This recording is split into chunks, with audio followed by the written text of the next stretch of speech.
왕과 함께 사는 성도 어디서 많이 듣던 제가 좀 흉내냈어요.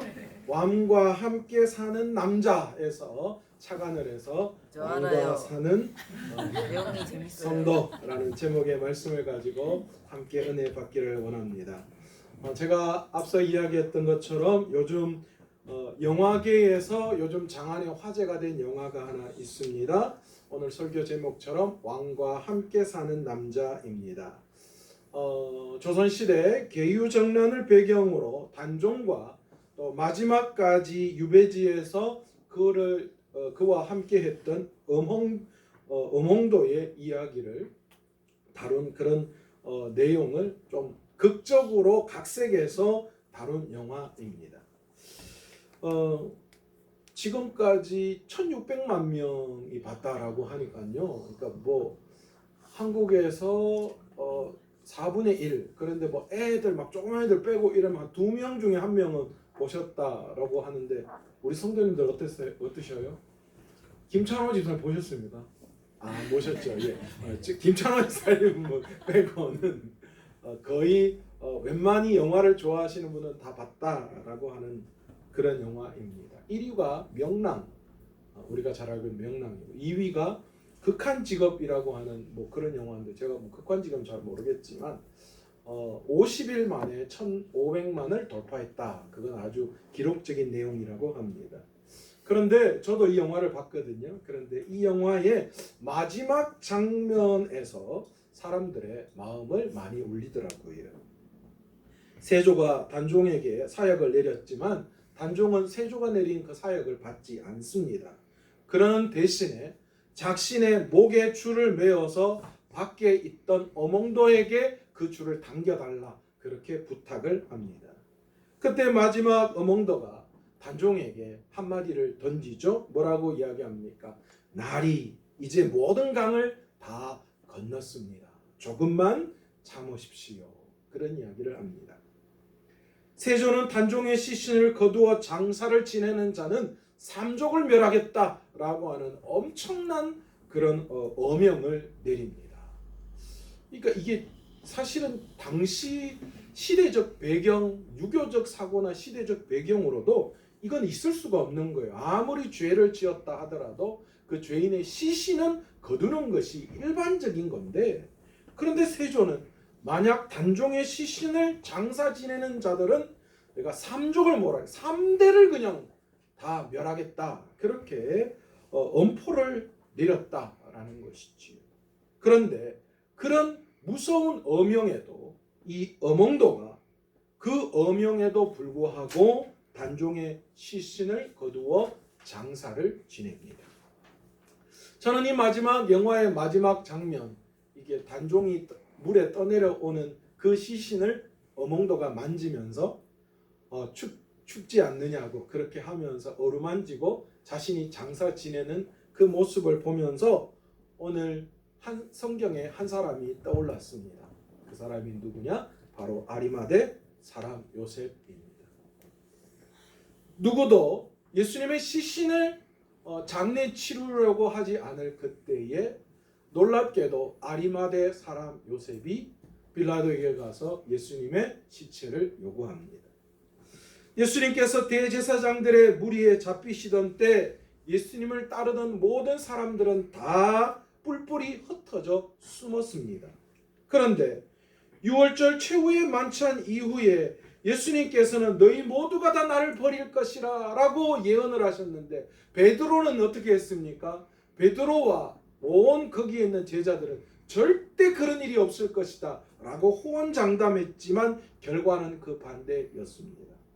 그런데 놀랍게도 그 모든 사람들이 다 숨어버렸지만 예상치 못한 한 인물이 등장합니다. 바로 아리마대 출신의 요셉입니다.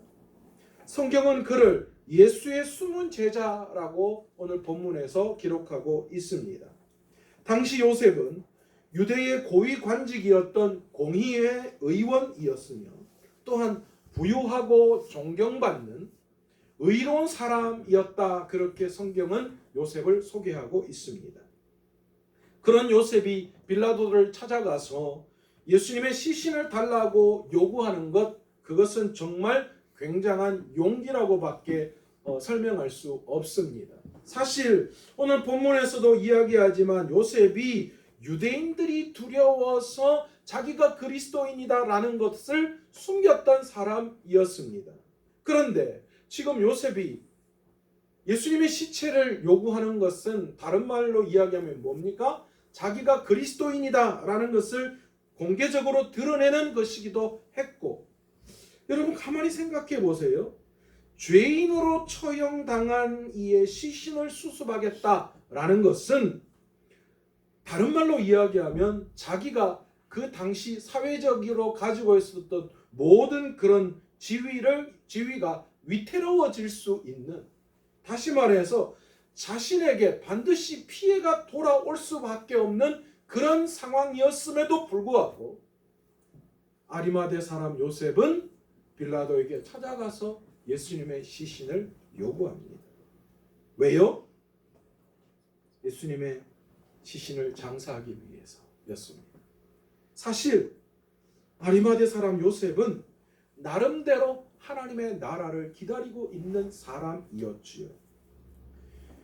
그런데 자신의 지위와 영향력을 제대로 드러내지는 않고 있었지만, 그러나 그의 생각에 예수님이 우리를 위해서 십자가 지시고 죽으셨는데, 그래서 하나님의 나라를 위해서 그 모든 일을 행하셨는데 아무도 그 시신을 거들떠보지 않는 그것에 대해서 아리마대 사람 요셉은 안타까운 마음이 들었다라는 것이지요.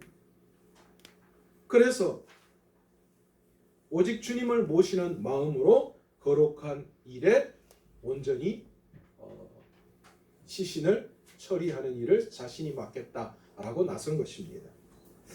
요셉의 헌신은 세상의 방식과는 전혀 달랐습니다. 중용 4장에 보시면 이런 이야기가 있어요. 감추는 것보다 더 잘 드러나는 것이 없고 숨는 것보다 더 잘 드러나는 것이 없다라는 이야기가 있습니다.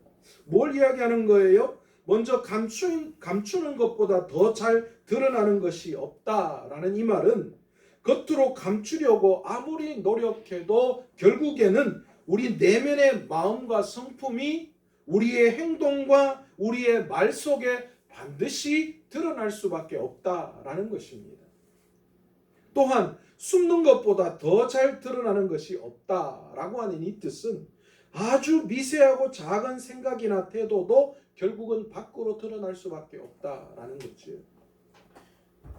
여러분, 세상은 어떻습니까? 세상은 자신을 드러내려고 하는데 애쓰는 것이 세상입니다.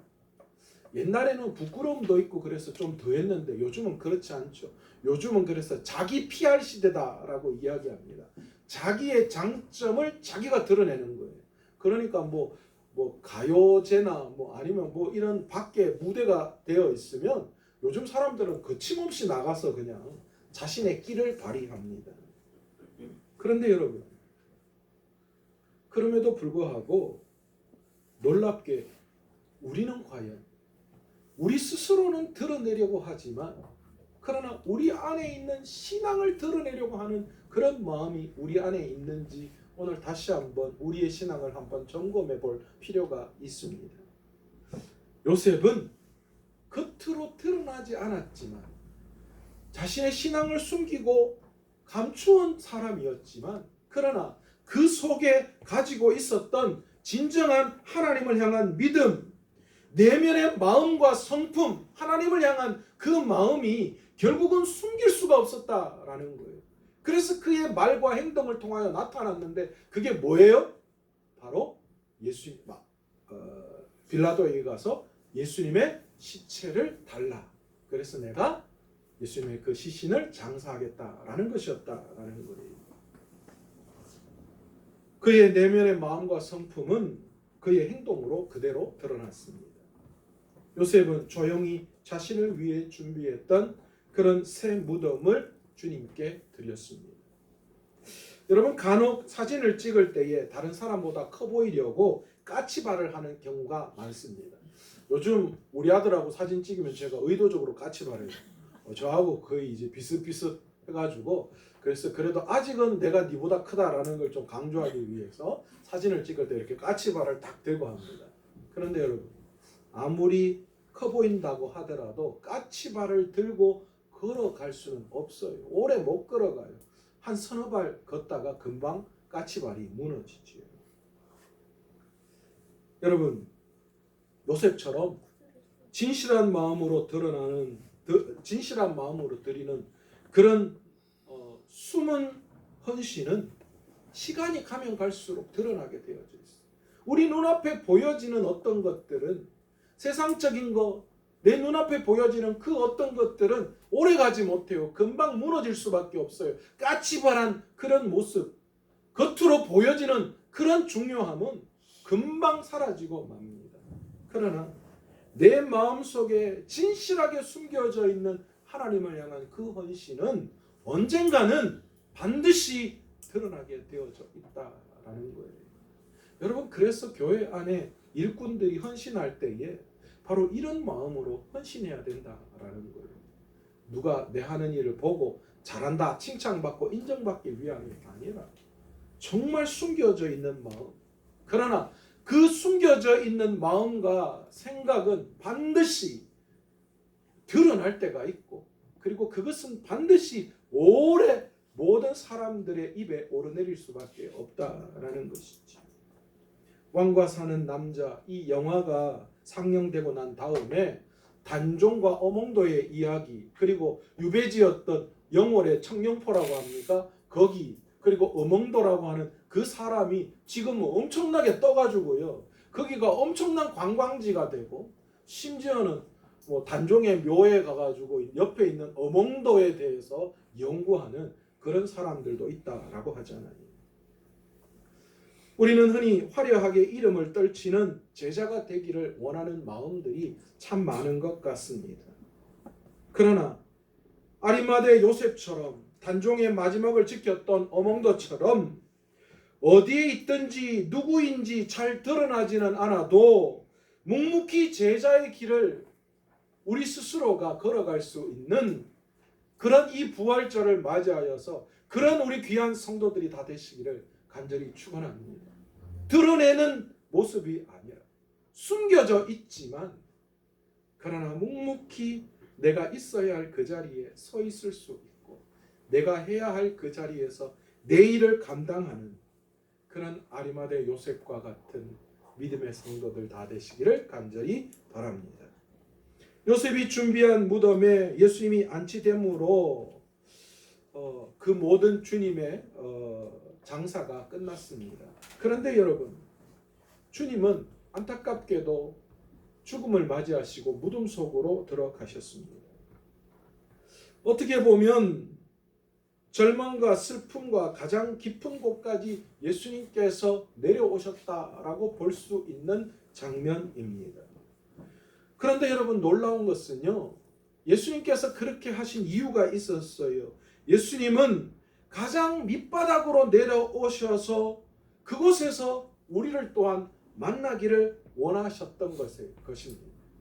우리 모두는 예수님과 같이 죽음을 맞이하게 될 거예요. 그래서 어쩌면 인간으로서의 가장 밑바닥으로 내려오는 그런 모습을 당할 수 있을 거예요. 그러나 여러분 예수님께서 친히 그 자리에 오셨어요.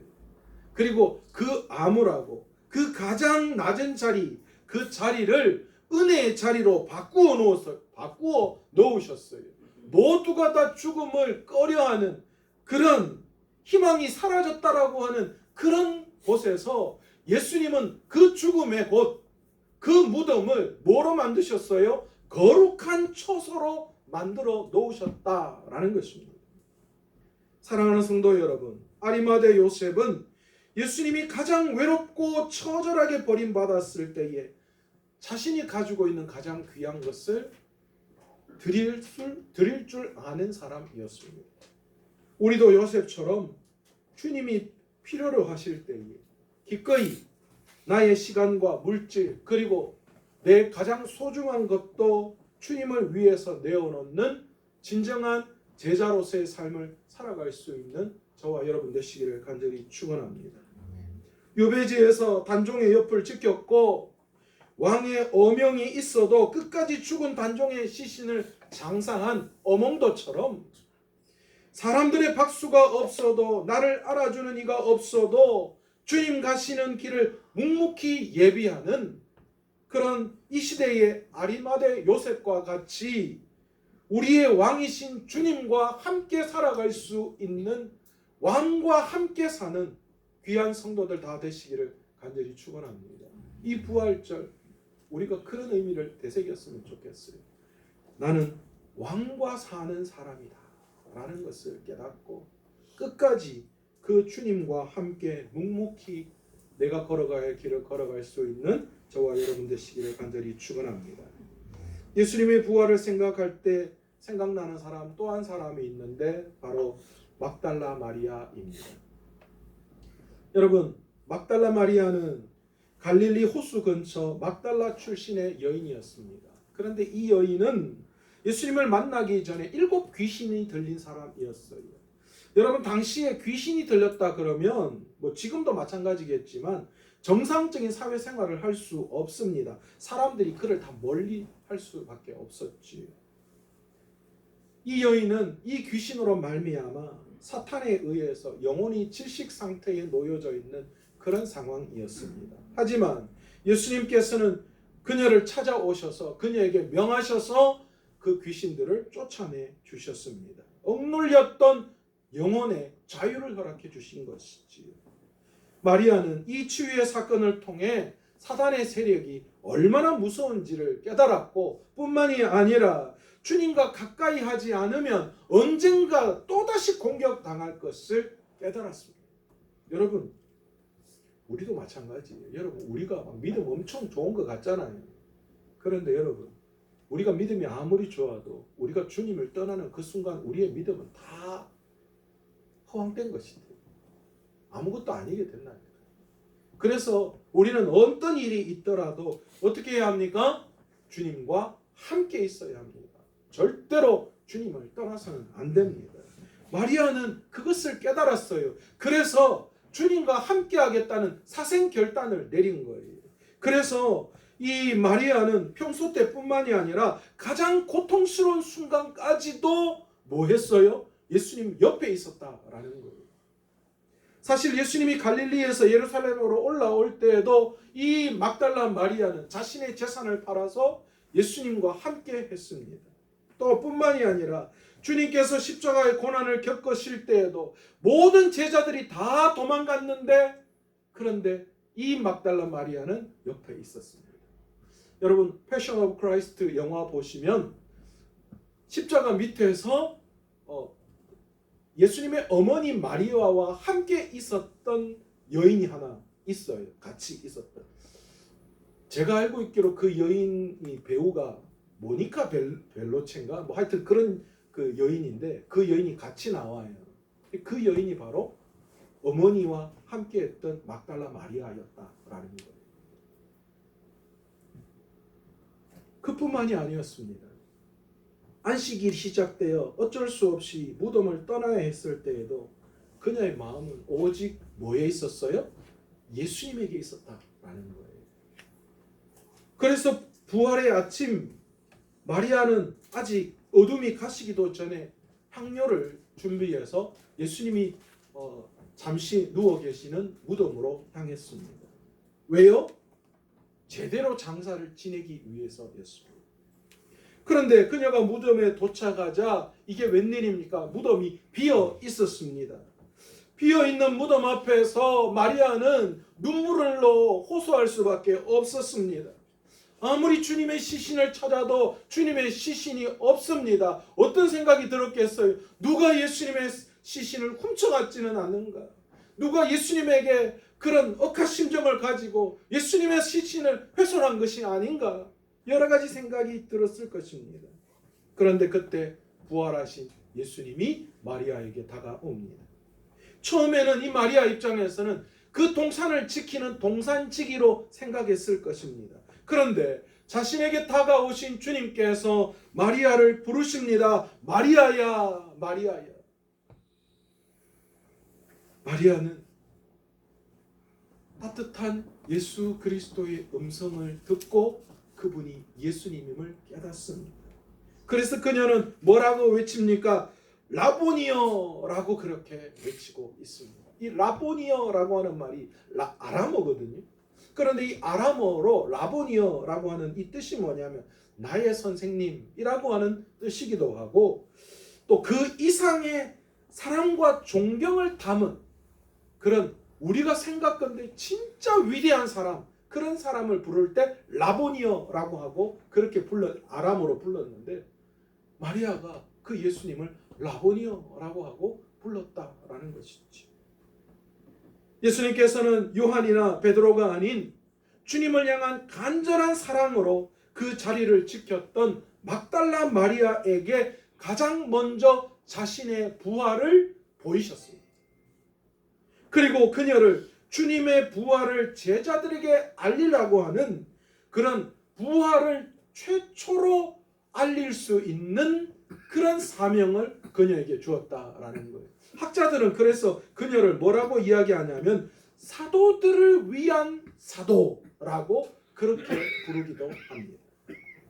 그녀는 천사들의 메시지를 전하는 것을 넘어서 자신이 만난 살아계신 주님을 증거하는 귀한 사명을 감당하는 사람으로 예수님께 쓰임 받았다라는 것이죠. 우리의 삶도 그랬으면 좋겠어요. 우리의 삶도 부활의 증거가 되는 그런 믿음의 삶을 살아갈 수 있는, 이 부활절을 맞이하여서 다른 어떤 것보다 저는 딱 그것만 생각했으면 좋겠어요. 첫 번째는 우리를 위해서 십자가 지신 그 주님을 향한 감사가 우리의 삶의 영원토록 끝나지 않아야 하고, 이것 감사로 끝나는 삶이 아니라 주님이 부활하셨다면 그 부활의 증인으로서의 삶을 우리가 반드시 감당하는 것. 여러분, 그것이 우리가 져야 할 최종적인 목적이요 사명이 아닌가, 저는 그렇게 생각합니다. 마리아는 이제 더 이상 어둠의 자녀가 아니라 빛의 자녀, 예전에 귀신 들려 죄의 종로로 다며 사단의 종으로 살아갔던 삶이 아니라 이제는 예수 그리스도로 말미암아 빛의 삶을 살아가는 부활의 첫 증인으로서 많은 사람들에게 부활하신 예수 그리스도를 전하는 믿음의 삶을 살아갔습니다. 또한 아리마다 요셉은 주님의 죽으심을 알고 주님의 장례를 치루었던, 겉으로 화려한 제자가 아니라 주님이 가장 낮은 곳에 계실 때에 기꺼이 그곳에서 함께 주님의 시신을 장례 치르면서 주님을 위해서 살아가기를 숨죽여 다짐하는 그런 제자였습니다. 여러분, 오늘의 시간, 이 부활절을 맞이하는 저와 여러분이 바로 이런 아리마대 사람 요셉과 같은, 막달라 마리아 같은 그런 예수 그리스도를 전하고 예수 그리스도를 위해서 용기 있게 일어설 수 있는 믿음의 성도들 다 되시기를, 또한 부활의 증인으로서의 삶을 살아가는 저와 여러분 다 되시기를 간절히 축원합니다. 기도하겠습니다.